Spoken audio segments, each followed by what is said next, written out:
അസ്സലാമു വറഹ്മത്തുള്ളാഹി വബറകാതുഹു. ത്വാഹ റസൂലിന്റെ പ്രാണപ്രേയസി താമരപ്പൂത്തൊരായിഷ, പെൺമണികൾക്കൊക്കെയും മാതൃകയായ കൺമണി ബീവി റളിയല്ലാഹ്. ഏറെ പ്രിയപ്പെട്ട പെൺകല്ലുമാല മരുഭൂമിയിലെവിടെയോ വീണുപോയി. മാല തിരഞ്ഞേറെ നേരവും പോയി, മരുഭൂമിയിൽ ആയിഷ മാത്രമായി. ബനൂ മുത്വലിഖ് യുദ്ധപ്പോരാളി സഫ്വാൻ അപ്പോൾ അതുവഴിയേ വന്നെത്തി.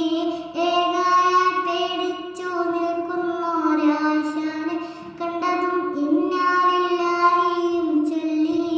തന്നുടെ ദുഃഖം കണ്ട് പടച്ചവൻ സഫ്വാന്റെ വേഷം പൂണ്ടു. ത്വാഹ റസൂലിന്റെ പ്രാണപ്രേയസി താമരപ്പൂത്തൊരായിഷ, പെൺമണികൾക്കൊക്കെയും മാതൃകയായ കൺമണി ബീവി റളിയല്ലാഹ്. സഫ്വാൻ വിളിക്കുന്നു, ഒട്ടകം ചായുന്നു, ആയിഷ വേഗം കയറുന്നു. നബിയുള്ള തന്നുടെ യാത്രാസംഘത്തിൽ ഒപ്പമെത്തിയിടാൻ കൊതിക്കുന്നു. സഫ്വാനും ആയിഷ ബീവിയുമൊപ്പം സന്ധ്യയ്ക്ക് മദീനയിലെത്തിയിടുന്നു. ആയിഷ ഏറെ കളങ്കമുള്ളോളെന്ന് ആളുകൾ അപവാദം ചൊല്ലിയിടുന്നു.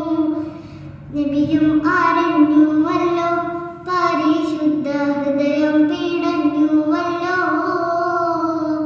ത്വാഹ റസൂലിന്റെ പ്രാണപ്രേയസി താമരപ്പൂത്തൊരായിഷ, പെൺമണികൾക്കൊക്കെയും മാതൃകയായ കൺമണി ബീവി റളിയല്ലാഹ്. പശ്ചാത്തപിക്കുവാൻ നബിയുള്ള പറയുന്നു, പശ്ചാത്തപിക്കില്ലെന്ന് ആയിഷ പറയുന്നു. എന്തിന്, തെറ്റ് ഞാൻ ചെയ്തിട്ടില്ലല്ലോ. മുത്തുനബിക്കുടനെ വഹി വന്നിറങ്ങുന്നു. ആയിഷന്റെ പരിശുദ്ധി സൂര്യനിപ്പോൾ ലംഘിത്തി